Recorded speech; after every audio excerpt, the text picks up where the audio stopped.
7월 10일 성경 읽기 시간입니다. 우리 오늘은 전도서 1장에서 4장, 전도서 1장에서 4장에 있는 말씀을 읽겠습니다. 1장. 다윗의 아들 예루살렘 왕 전도자의 말이다. 전도자가 말한다. 헛되고 헛되다. 헛되고 헛되다. 모든 것이 헛되다. 사람이 세상에서 아무리 수고한들 무슨 보람이 있는가? 한 세대가 가고 또 한 세대가 오지만 세상은 언제나 그대로다. 해는 여전히 뜨고 또 여전히 져서 제자리로 돌아가며 거기에서 다시 떠오른다. 바람은 남쪽으로 불다가 북쪽으로 돌이키며 이리 돌고 저리 돌다가 불던 곳으로 돌아간다. 모든 강물이 바다로 흘러가도 바다는 넘치지 않는다. 강물은 나은 곳으로 되돌아가 거기에서 다시 흘러내린다. 만물이 다 지쳐있음에 사람이 말로 다 나타낼 수 없다. 눈은 보아도 만족하지 않으며 귀는 들어도 차지 않는다. 이미 있던 것이 훗날에 다시 있을 것이며 이미 일어났던 일이 훗날에 다시 일어날 것이다.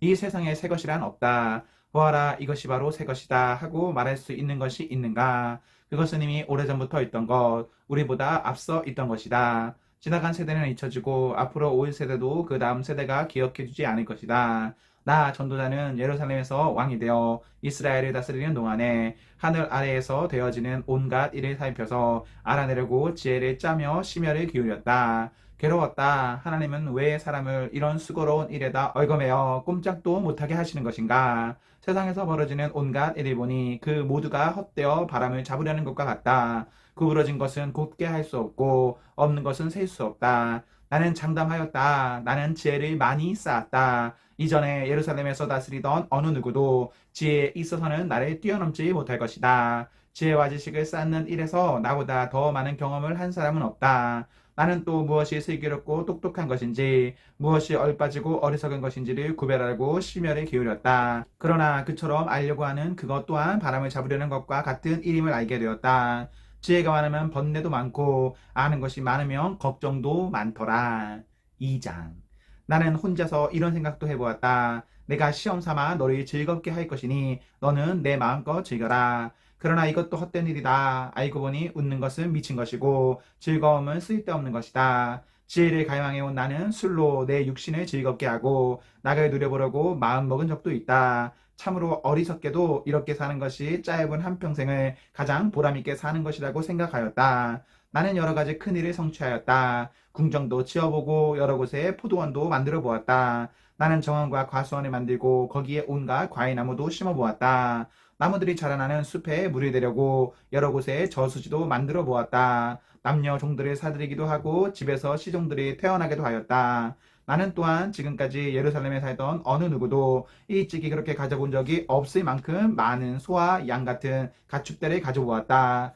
은과 금, 임금들이 가지고 있던 여러 나라의 보물도 모아보았으며 남녀 가수들도 거느려 보았고 남자들이 좋아하는 처첩도 많이 거느려 보았다. 드디어 나는 일찍이 예루살렘에 살던 어느 누구보다도 더 큰 세력을 가진 사람이 되었다. 지혜가 늘 내 곁에서 나를 깨우쳐 주었다. 원하던 것을 나는 다 얻었다. 누리고 싶은 낙은 무엇이든 삼가지 않았다. 나는 하나님마다 다 자랑스러웠다. 이것은 내가 수고하여 얻은 나의 몫인 셈이었다. 그러나 내 손으로 성취한 모든 일과 이루려고 애쓴 나의 수고를 돌이켜보니 참으로 세상 모든 것이 헛되고 바람을 잡으려는 것과 같고 아무런 보람도 없는 것이었다. 임금 자리를 이어받은 사람이 무엇을 할 수 있는가? 기껏해야 앞서 다스리던 왕이 이미 하던 일뿐이다. 무엇이 슬기로운 일이며 무엇이 얼빠지고 어리석은 일인지 알려고 애를 써보기도 하였다. 빛이 어둠보다 낫듯이 슬기로움이 어리석음보다 더 낫다.는 것. 슬기로운 사람은 제 앞을 보지만 어리석은 사람은 어둠 속에서 헤맨다.는 것. 이런 것은 벌써부터 알고 있다. 지혜 있는 사람에게나 어리석은 사람에게나 똑같은 운명이 똑같이 닥친다는 것도 알고 있다. 그래서 나는 스스로 물었다. 어리석은 사람이 겪을 운명을 나도 겪을 터인데 무엇을 더 바라고 왜 내가 지혜를 더 얻으려고 애썼는가? 그리고 나 스스로 대답하였다. 지혜를 얻으려는 일도 헛되다. 사람이 지혜가 있다고 해서 오래 기억되는 것도 아니다. 지혜가 있다고 해도 어리석은 사람과 함께 사람들의 기억에서 영원히 사라져버린다. 슬기로운 사람도 죽고 어리석은 사람도 죽는다. 그러니 산다는 것이 다 덧없는 것이다. 인생살이에 얽힌 이들이 나에게는 괴로움일 뿐이다. 모든 것이 바람을 잡으려는 것처럼 헛될 뿐이다. 세상에서 내가 수고하여 이루어 놓은 모든 것을 내 뒤에 올 사람에게 물려줄 일을 생각하면 억울하기 그지없다.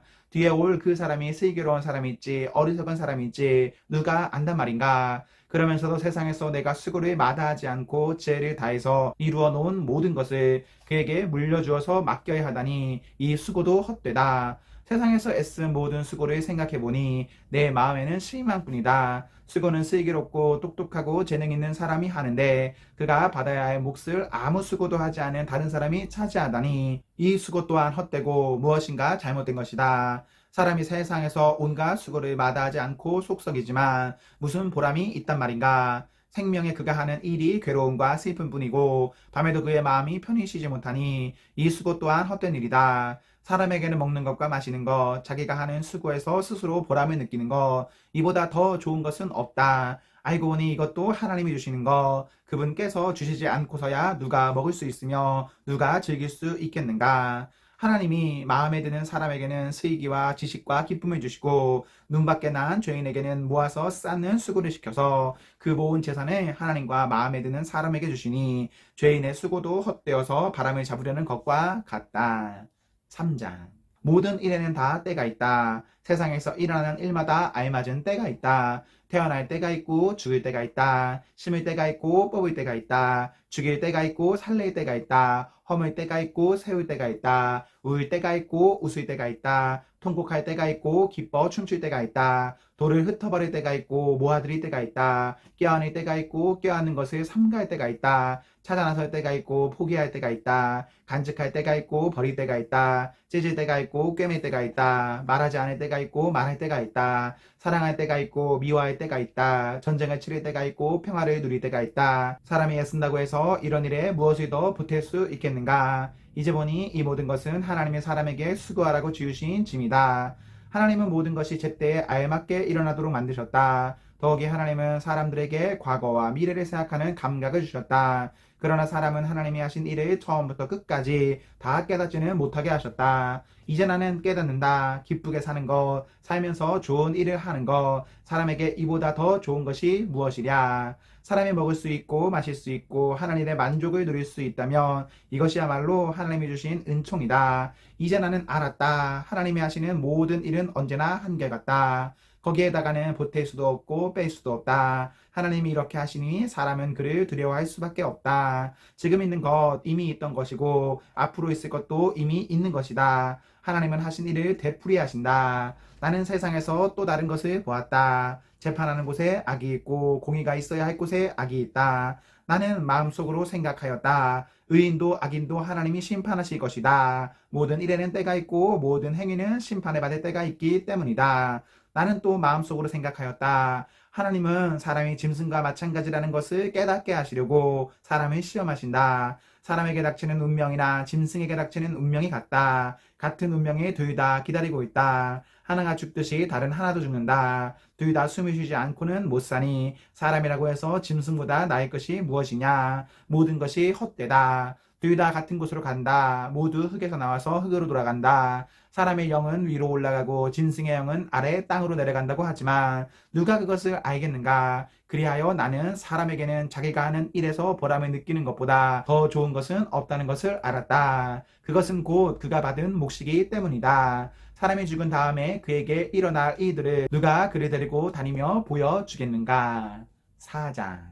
나는 또 세상에서 벌어지는 온갖 억압을 보았다. 억눌리는 사람들이 눈물을 흘려도 그들을 위로하는 사람이 없다. 억누르는 사람들은 폭력을 휘두르는데 억눌리는 사람들을 위로하는 사람이 없다. 그래서 나는 아직 살아 숨 쉬는 사람보다는 이미 숨이 넘어가 죽은 사람이 더 복되다고 말하였다. 그리고 이 둘보다는 아직 태어나지 않아서 세상에서 저질러지는 온갖 못된 일을 못 본 사람이 더 낫다고 하였다. 온갖 노력과 성취는 바로 사람끼리 갖는 경쟁심에서 비롯된 것임을 나는 깨달았다. 그러나 이 수고도 헛되고 바람을 잡으려는 것과 같다. 어리석은 사람은 팔짱을 끼고 앉아서 제 몸만 축낸다고 하지만 적게 가지고 편안한 것이 많이 가지려고 수고하며 바람을 잡는 것보다 낫다. 나는 세상에서 헛된 것을 또 보았다. 한 남자가 있다. 자식도 형제도 없이 혼자 산다. 그러나 그는 쉬지 않고 일만 하며 산다. 그렇게 해서 모은 재산도 그의 눈에는 차지 않는다. 그러면서도 그는 가끔 어찌하여 나는 즐기지도 못하고 사는가? 도대체 내가 누구 때문에 이 수고를 하는가 하고 말하니 그의 수고도 헛되고 부질없는 일이다. 혼자보다는 둘이 낫다. 두 사람이 함께 일할 때에 더 좋은 결과를 얻을 수 있기 때문이다. 그 가운데 하나가 넘어지면 다른 한 사람이 자기의 동물을 일으켜줄 수 있다. 그러나 혼자 가다가 넘어지면 딱하게도 일으켜줄 사람이 없다. 또 둘이 누우면 따뜻하지만 혼자라면 어찌 따뜻하겠는가. 혼자 싸우면 지지만 둘이 힘을 합하면 적에게 맞설 수 있다. 세격전은 쉽게 끊어지지 않는다. 아무리 나이가 많아도 신하의 직언을 듣지 않는 왕은 어리석다. 그보다는 가난할지라도 슬기로운 젊은이가 낫다. 한 나라의 가난한 집안에서 태어나서 젊어서 감옥살이를 하다가도 임금자리에 오를 수 있다. 내가 보니 세상에서 살아 움직이는 모든 사람이 왕의 후계자가 된 젊은이를 따른다. 한 왕이 다스리는 백성의 수가 셀 수 없이 많다 하여도 그가 물러나면 어느 누구도 그의 업적을 찬양하지 않으니 왕으로서 통치하는 것도 헛되며 바람을 잡으려는 것과 다를 바 없다. 아멘, 아멘.